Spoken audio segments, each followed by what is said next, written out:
Have you ever been in the situation where you're mindlessly eating crisps while watching Netflix, and then when you reach for that next crisp, you notice that the whole packet is already empty because you've already eaten them all up, and then you feel ashamed because you've eaten so much without even realising that you finished the whole packet? How can we stop eating so much so that we can finally lose all that weight and finally feel less ashamed about ourselves? In this video, I'm going to show you 5 tips on how you can stop overeating. So the first tip would be to avoid processed food.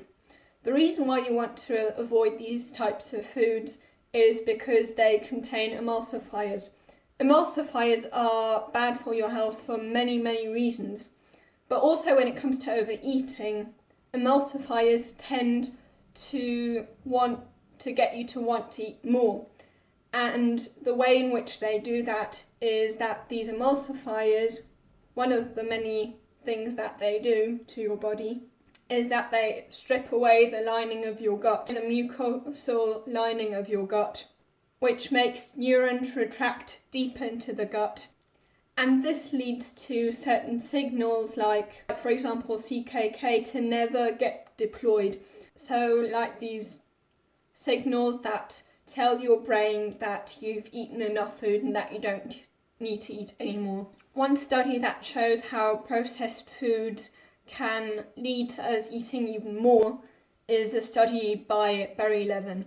And what he did was to breed one strain of rats to overfeed when a high caloric diet was available. So he produced obesity prone rats, and then the other strain wasn't overfed and therefore was then the obesity resistant rat.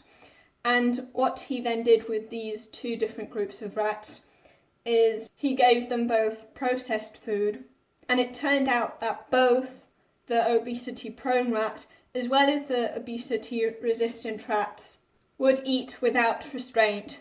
And then in another study, rats who usually stayed in their corner when they didn't necessarily feel like eating, when they were given normal food, as soon as they were given these high processed cereals, Fruit Loops, these rats scurried over them, although usually they wouldn't eat that much. And then the second tip would be in general to eat smaller portions of food. So there was this study where they filled up the bowls from under the table, and these bowls would never really be empty.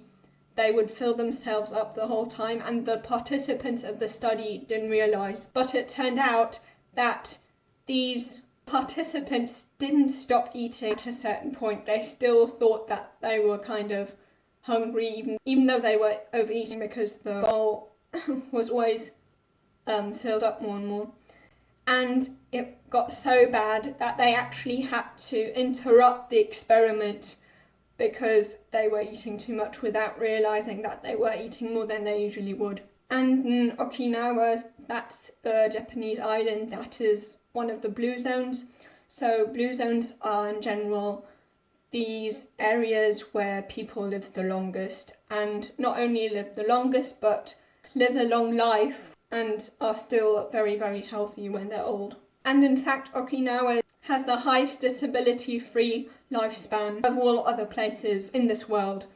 And what they do to make sure that they eat less is that they have very small portions of everything. Their food is also served at the counter. That means every time when they want to get themselves more, they'd have to get up and then get some more food and then take it back to where they're eating again. And then the third tip would be that you want to make sure that you chew slowly, because it takes about half an hour until the signal that you are no longer hungry actually reaches your brain. And then the fourth tip would be that you shouldn't necessarily feel ashamed once you've overeaten. Of course, you're going to feel a little bit guilty. That's naturally going to happen.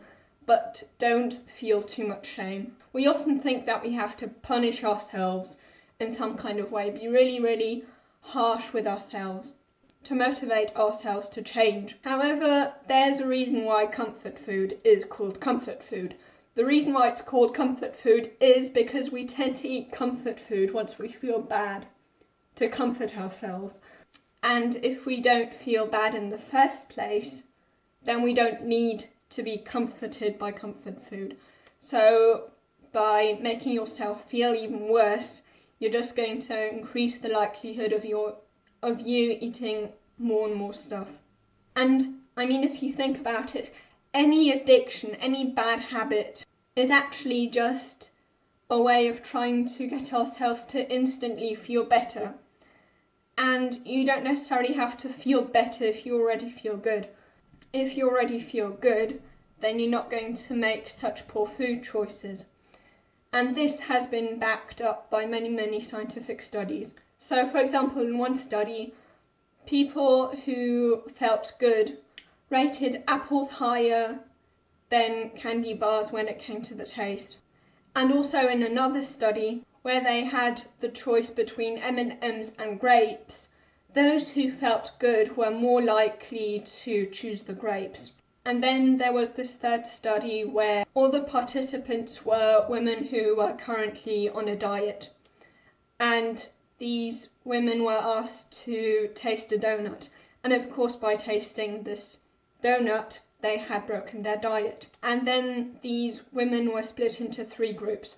So one group was told that they have done something that, of course, it's a shame that they've just broken their diet. Nevertheless, they should be self-compassionate.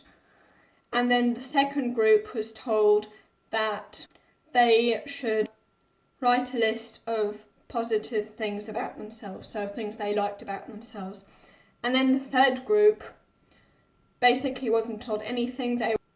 They just did what they always did, and that is, as you probably know, putting yourself down because they had broken their diet. And then, after that, these groups were again asked to taste M&Ms and see how much they liked them.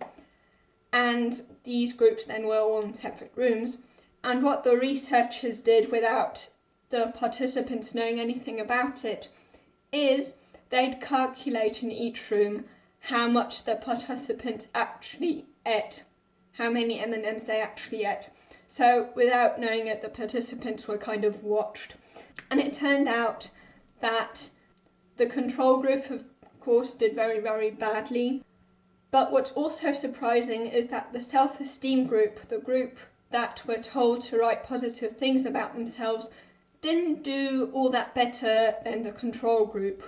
So basically just boosting your self-esteem doesn't help that much when it comes to making better food choices.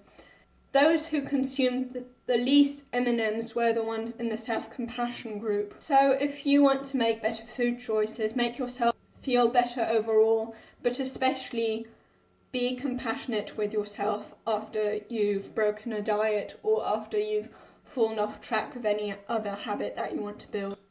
And then the 5th tip would be that you want to make sure that you cut out distractions while you're eating, that you're not watching TV while you're eating or doing anything else that could distract you while you're eating.